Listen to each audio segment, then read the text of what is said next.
Halo, Assalamualaikum warahmatullahi wabarakatuh. Jumpa lagi dengan saya, Freddy Sudaryanto. Seperti biasa, kasus Jalan Jagak Subang malam ini, saya akan coba membahas masalah saksi. Waspadalah terhadap saksi yang bercerita tentang kesaksian daripada seorang saksi. Waspadalah, waspadalah, waspadalah. 3 kali saya mengatakan waspadalah, waspadalah, waspadalah. Ya, karena keterangan saksi itu sekarang ini memang harus bisa dicermati dan diperhitungkan matang-matang. Apakah kesaksian dari seorang saksi itu benar adanya? Apakah benar yang disampaikannya itu benar-benar apa adanya? Dilihat, didengar, dan dilaksanakan. Maksudnya begini, apakah kesaksian daripada saksi itu benar-benar apa adanya? 120 saksi kurang lebih telah diperiksa oleh pihak kepolisian.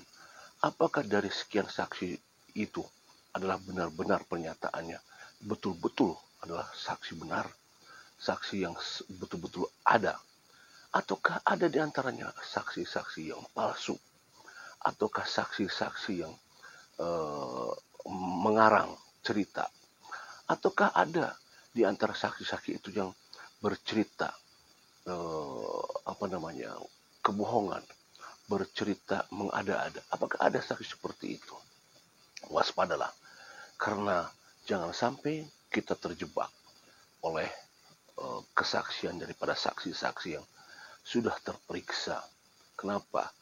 Saya hanya bisa menggambarkan bila mana ada seorang saksi yang memberikan kesaksian pada saat di BAP, di depan penyidik, maka konsekuensinya itu sangat-sangatlah berat.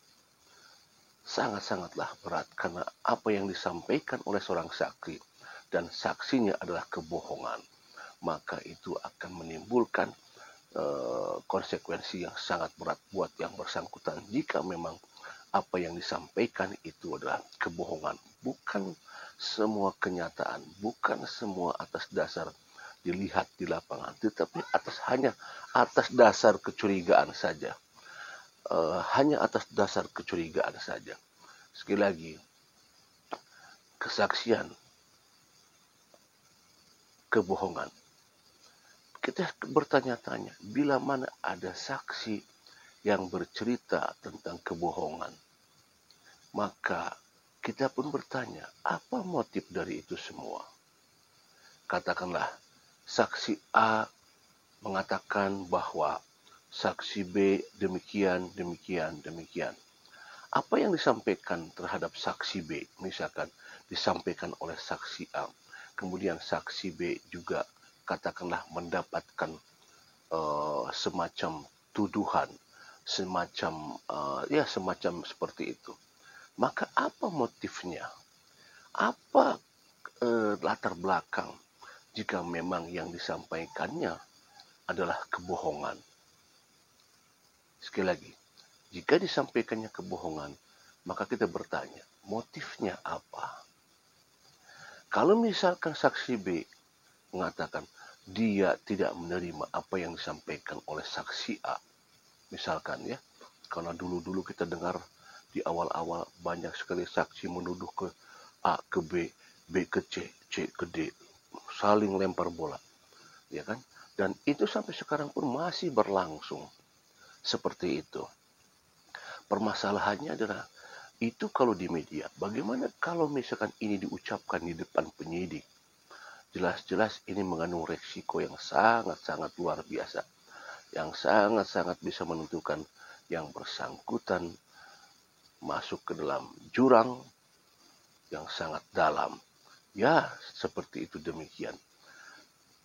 Pada saat saksi, kata-kata tadi saya katakanlah misalkan di sini pakai abjadnya adalah A dan B, katakanlah ya, misalkan saksi A mengatakan bahwa saksi B demikian, demikian, demikian. Kemudian saksi B menolak apa yang disampaikan oleh saksi A. Apa yang terjadi jika demikian?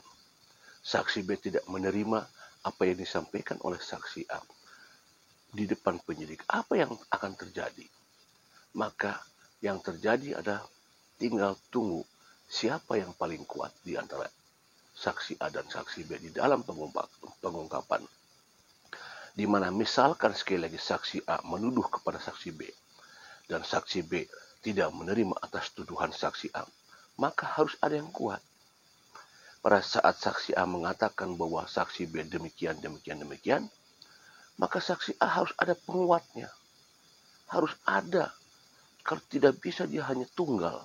Tidak bisa dia hanya mengatakan sendiri. Harus ada penguat. Pada saat dia mengatakan saksi B demikian, sementara tidak ada penguat, ini bisa berakibat fatal. Kita lihat misalkan saksi B. Apakah saksi B juga bisa dikatakan pada saat dia menolak? Apa yang akan dilakukan pada saat menerima bahwa dia dituduh demikian oleh saksi A? Apa yang memperkuat ini semua?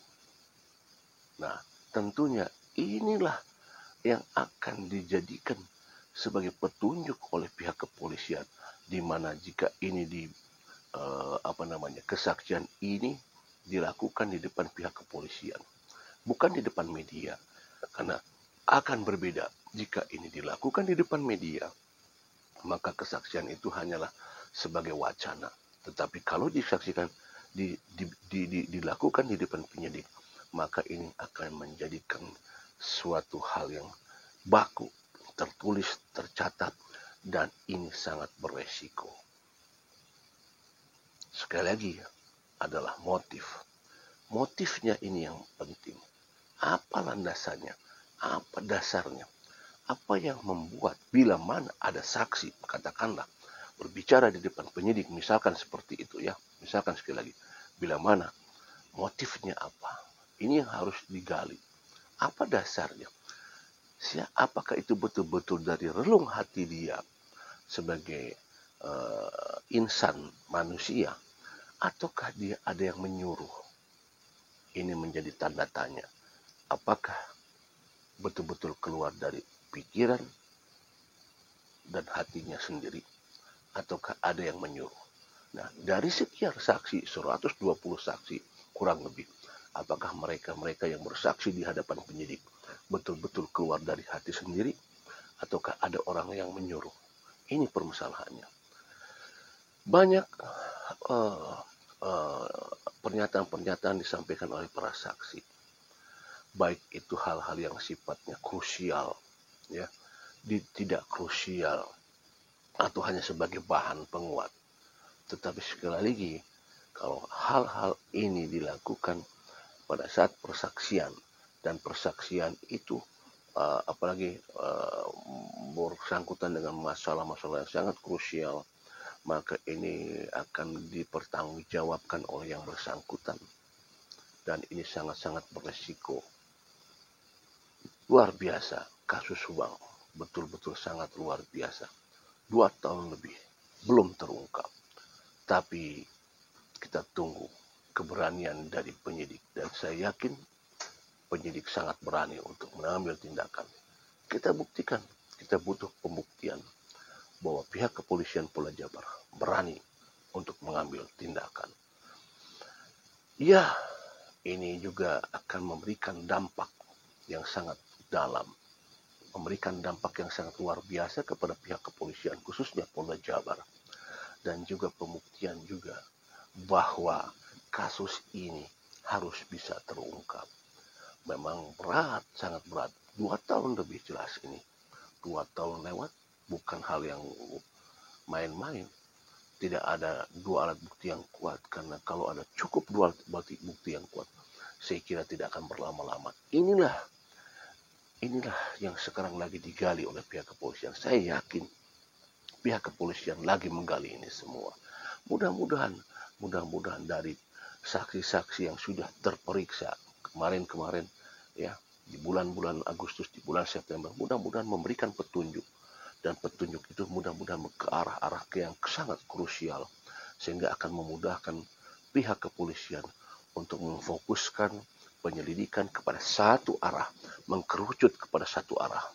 Mudah-mudahan sekali lagi kita terus mendoakan, kita terus mensupport kepolisian Polda Jabar khususnya untuk bisa segera menuntaskan kasus ini. Arah menuju kerucut, arah menuju ke tiang kebangkitan untuk menuju ke puncak atas, mudah-mudahan akan segera terrealisasi. Kita berharap optimis, karena kalau kita tidak optimis, kasus ini akan redup. Kasus ini akan redup. Terus teriakan. Apapun teriakan saja. Makanya saya suka heran kalau ada orang-orang yang coba untuk menghentikan para YouTuber ini, saya sangat heran. Kita suarakan terus, ayo. Semua para YouTuber suarakan. Jangan sampai berhenti. Karena kalau berhenti, akan tutup kasus ini. Terus suarakan. Saya yakin pihak kepolisian terus bergerak, pasti terus bergerak. Mudah-mudahan tidak dipeti eskan. Dan mudah-mudahan kata-kata peti es itu hilang lenyap. Tidak ada peti es. Yang ada adalah hancur lebur esnya. Menjadi bola salju. Dan bola salju itu berputar menggelundung. Terus menghantam semua yang ada di bawah. Dan pada akhirnya bola salju akan meledak. Kasus Subang apakah akan meledak? Kita berharap kasus Subang akan meledak. Kita tunggu, berdoa, mudah-mudahan ada saksi yang mau berbicara jujur. Kita berharap ada saksi yang mau berbicara apa adanya. Bukan disuruh, bukan diancam, tapi betul-betul saksi yang mau jujur. Ini yang kita harapkan. Bukan hanya ngomong saja, bukan hanya ngomong di belakang, tapi buktikan bahwa Anda mengetahui kejadian di TKP. Katakan pada pihak penyidik, si ini pelakunya, si ini peran pembantu. Katakan demikian. Kita tunggu, mudah-mudahan bola salju akan meledak. Assalamualaikum warahmatullahi wabarakatuh.